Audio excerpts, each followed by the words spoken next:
y vamos a hablar hoy sobre lo que es la alteración del estado de conciencia. Entonces, lo primero que tenemos que hacer es definir los diferentes estados de alteración del estado de conciencia.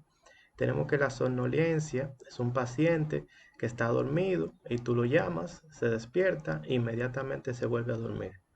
En el caso del estupor es un paciente que está dormido, pero él lo puedes estimular solamente con dolor. O sea, si tú lo llamas, sigue dormido, pero al estimularlo con dolor, pues el paciente se levanta. Mientras que el coma es un paciente que no responde ni siquiera con dolor, ¿ok? O sea, un paciente que se mantiene dormido. Entonces, para poder definir las diferentes causas de lo que es la alteración del estado de conciencia o del estado mental, usamos lo que es la mnemotecnia de A, E, I, O, U, TIPS. La A quiere decir alcohol, la E quiere decir electrolitos, eclampsia y epilepsia. La I tiene que decir insulina, la O es de overdose, o sea, de sobredosis, la U es de uremia, la T es de trauma y tóxicos, la I es de infección, la P es de psicóticos y la S es de stroke, de space occupying lesion y de subarachnoid bleed. Dígase en español, hemorragia subaracnoidea, tumor cerebral o masa ocupante de espacio y accidente cerebrovascular, ya sea isquémico o hemorrágico. Entonces, en el caso de la A de alcohol, tenemos que los pacientes luego de intoxicación etílica pueden producir, ¿ok? Pueden producir alteración del estado de conciencia. Esto es común en estos pacientes. En el caso de los pacientes que hacen alteración del estado de conciencia secundario a la intoxicación etílica, en estos pacientes tienden a presentar hipoglicemia y en ellos es importante ser administrado destroza al 50%. Además, estos pacientes pueden hacer una complicación que se llama la encefalopatía de Wernicke y se le debe incluir complejo B, específicamente tiamina, para entonces mejorar estos pacientes. Tenemos ahora lo que es la E de electrolitos y tenemos que los pacientes que presentan, por ejemplo, hipercalemia, puede ser también hipocalemia o hiponatremia o hipernatremia, pueden hacer alteración del estado de conciencia. Por ejemplo, en el caso de los pacientes envejecientes, por su estado ya de comorbilidades, por lo regular sufren de hipertensión arterial, toman diuréticos y entonces comienzan a hacer desequilibrio hidroelectrolíticos, ¿ok? Como hipernatremia o hiponatremia. También puede ser esto secundario en los pacientes pediátricos, luego de una gastroenteritis por el desequilibrio hidroelectrolítico, también pueden hacer alteración del estado de conciencia.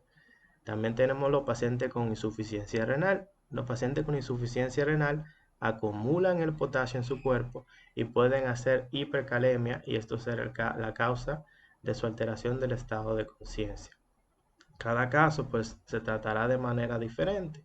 En el caso de los pacientes que tienen insuficiencia renal, el hecho de tener el potasio sumamente elevado y la urea sumamente elevada, pues ameritaría que ese paciente se dializara. En el caso de los pacientes con gastroenteritis, sería una hidratación, ¿ok? Y en el caso de los pacientes ya ancianos que pueden tener una hipernatremia o una hiponatremia importante, pues se habría que hacer una corrección de esos electrolitos. Tenemos también los diabéticos. Los diabéticos pueden hacer sobredosis en insulina, ¿ok? Es muy común que los pacientes traten de compensar la dosificación de su insulina. Por ejemplo, los pacientes diabéticos, ya sea tipo 1 o tipo 2, se le puede agregar insulina a la terapéutica y se le dice a ellos, ponte insulina 10 unidades en la mañana y 10 unidades en la noche. Muchos de ellos, por desconocimiento, se ponen las 10 unidades de la mañana junto con las 10 unidades en la noche y hacen una sobredosis de insulina. Otra cosa que pasa es que estos pacientes muchas veces no se alimentan adecuadamente y se ponen la insulina de una manera incorrecta y entonces pueden hacer una sobredosis de insulina y caer en hipoglicemia. En estos pacientes, el tratamiento justamente es compensar esta sobredosis de insulina con destroza al 50%. Tenemos los pacientes que hacen sobredosis. Los pacientes que hacen sobredosis, aquí tenemos los adictos a las drogas. Por ejemplo, tenemos los pacientes que pueden estar hiperactivos, los que usan, por ejemplo, cocaína, que la cocaína es un estimulador del sistema nervioso central, mientras que tenemos otros depresores del sistema nervioso central, como por ejemplo como es la heroína. En el caso de la heroína, pues entonces tenemos que estos pacientes, el tratamiento sería naloxona, ¿ok?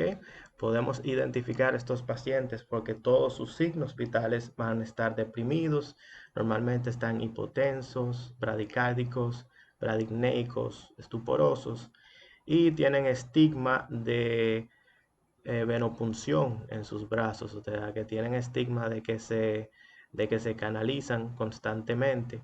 Y entonces eso ya sugiere la intoxicación y se revierte con naloxona.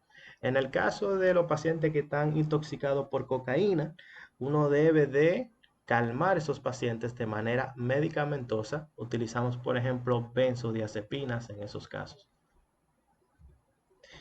Entonces ahora vamos con la U, ¿ok? Pasamos de overdose, sobredosis, a la U de uremia, ¿ok? A, E, I, O, U. Entonces la U de uremia justamente quiere decir de los pacientes con insuficiencia renal, ¿ok? Y tenemos que los pacientes cuando tienen datos urémicos, pues presentan alteración del estado de conciencia. Normalmente estos son pacientes con insuficiencia renal y tienen unos valores sumamente elevados de la urea. Por lo regular, la urea está por encima de 100 miligramos sobre decilitro. ¿Ok? Y estos son datos de alteración de estado de conciencia. Pueden tener la urea por encima de 100 o pueden tener la creatinina por encima de 10. ¿Ok? Estos son criterios incluso dentro de los criterios de emergencia para diálisis. Los criterios de diálisis de emergencia son un potasio por encima de 6.5, una urea por encima de 100, una creatinina por encima de 10 y una acidosis metabólica, o sea, un pH bajo con un bicarbonato y un PCO2 bajo. Ahora tenemos la T de trauma. En la T de trauma, esto es muy claro, los pacientes que tienen trauma craneoencefálico se clasifican en trauma craneoencefálico severo, moderado y leve, de acuerdo a lo que son los valores del Glasgow. Tenemos que en el caso del severo, el trauma craneoencefálico severo tiene un Glasgow por debajo de 9, mientras que el moderado tiene unos valores de 9 a 12 y ya entonces el leve tiene unos valores de 13 a 15. ¿Ok? Entonces, en el caso de los traumas craneoencefálicos, ¿ok? En el caso de los pacientes con trauma craneoencefálico que tienen un trauma craneoencefálico severo, dígase que tienen menos de 9 de Glasgow, estos son pacientes que deben ser intubados inmediatamente, ¿ok? Estos pacientes, luego de ser intubados, entonces se les debe realizar los estudios adecuados para ver si ese paciente amerita una intervención neuroquirúrgica. Pero sería este caso también una alteración del estado de conciencia. Aquí tenemos el afamado coronavirus y es que justamente ahora vamos a hablar de las infecciones, ¿ok? Entonces, los pacientes que hacen alteración del estado de conciencia, tenemos que las infecciones, ¿ok?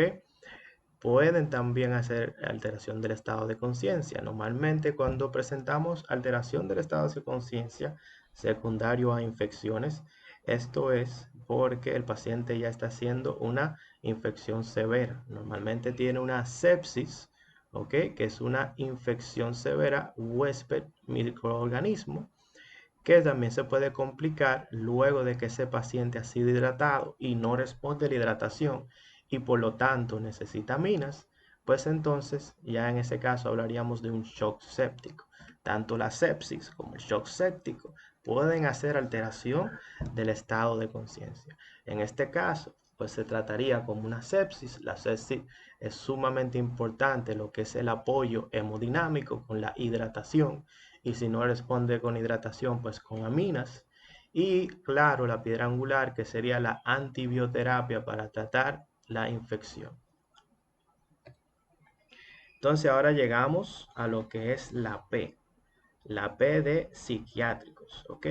Entonces tenemos que los pacientes psiquiátricos pueden hacer alteración del estado de conciencia. Estamos aquí hablando de pacientes con trastorno bipolar, pacientes psicóticos, pacientes esquizofrénicos, pacientes con depresión. Todos estos pacientes pueden hacer alteración del estado de conciencia, ya sea secundario al uso de los medicamentos de su trastorno mental o por una manía, ¿ok? O por una crisis propia de su enfermedad, ¿ok?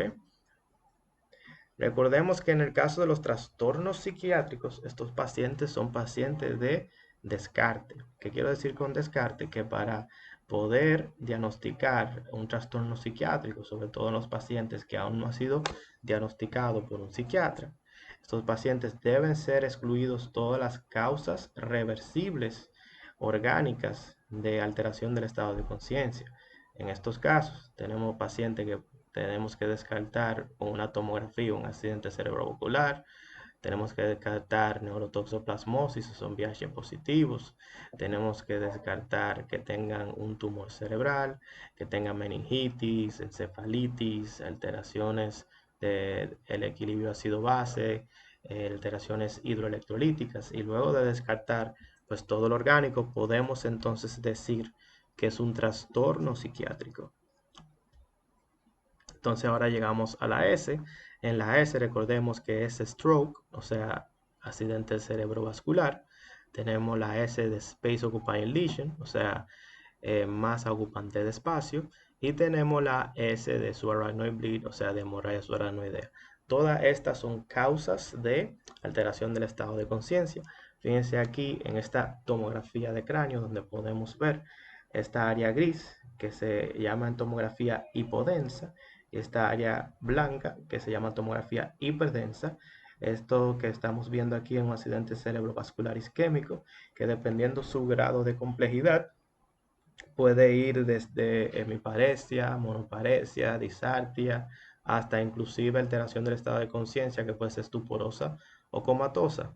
También eso va a depender del área cerebral que esté afectada, porque por ejemplo el tallo encefálico, que es el que se encarga de lo que es la regulación cardiorrespiratoria, pues entonces podría inmediatamente, aunque sea pequeño, alterar lo que es el estado de conciencia de ese paciente. Fíjense en el caso de los accidentes cerebrovasculares hemorrágicos que vemos aquí en la derecha de la pantalla, también pueden producir alteración del estado de conciencia, ¿ok? En este caso hay algún grado también de sangrado a nivel de lo que son el sistema ventricular, como podemos ver en la imagen.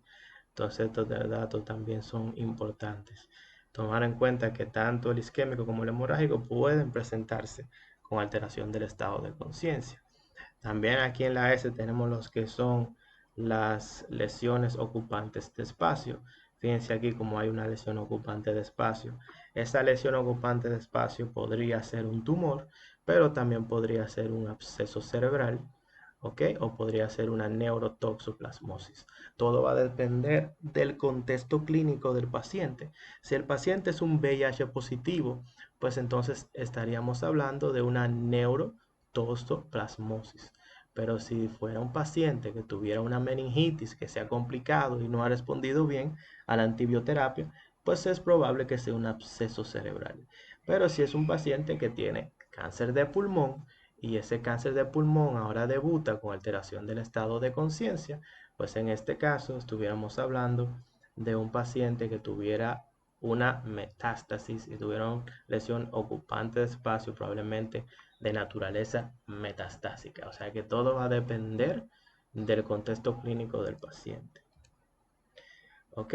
Entonces ya en cuanto al manejo, si se fijan, he ido desglosando cada uno de los manejos en cada una de las etiologías. ¿Ok? Cada manejo pues tiene su tratamiento individual, pero si bien es conocido que llegan pacientes en los cuales no sabemos cuál es la causa de su alteración del estado de conciencia. En los casos donde no conocemos cuál fue la causa, y entonces estamos ante un paciente con alteración de estado de conciencia sin etiología, pues entonces en ese caso algunos recomiendan utilizar el cóctel de coma, que básicamente es un cóctel que trata varias causas de alteración del estado de conciencia. Ahí tenemos que se incluye lo que es la destroza hipertónica, la naloxona, el oxígeno y el complejo B. Pues nada, muchas gracias. Ok, chicos, recuérdense por favor suscribirse a mi canal y darle like. Les doy un abrazo, espero sigan siguiendo mis videos.